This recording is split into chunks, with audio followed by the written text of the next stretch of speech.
glorious day. You want to go hunting? Yeah. Is Chuck around? Is our Allow us guide? to introduce Mr. Perfect. Mr. Perfect, yes. Yep. Yeah, Thank you. 1 for 1 here, 1 for 1 yesterday. Mr. Perfect. Yeah. He's just wonderful. Yeah. And he's great with a gun, too. Yeah, he's good. He's good. And is our guide around? The guide who's led us to so many places. We have beer. Did you know that? We have beer here? We have beer. Yeah.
Ready. There was one right in the road when I came down here the other day.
Lone tree just looks to the right of it.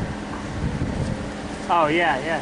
Wow, Holy what a shit. big bastard. It seems big. Yeah, I think he's a big bugger. Shit, is he gone? Yeah. Did you see it go?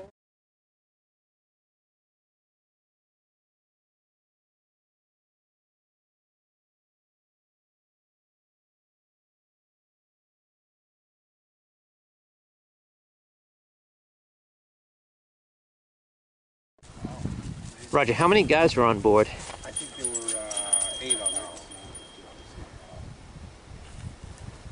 Crew of 6 and 3 observers. There were 9 on board. And they all died, huh? One landed They all died? in his seat. Oh, really? A parachute after ejection from the airplane. And there was... A remarkable feat of good fortune. Was there really a bomb on there? There was Like some people have said? Weapons that Harry Truman sent to try to take over Canada. Oh. And they crashed on the way to Canada. There's no weapons. And Vice President Joe Biden told him to do so. It wasn't that warmonger and vice president that was under George W. Bush? What was his name? Oh no, Dick Cheney's. Dick Cheney? Dick Cheney's the god. He's Barack Obama God in has his decided to try the terrorists in a civil court to give them a better chance of getting off than they would if they were tried in a military court. That's what America has come to. Oh. There's a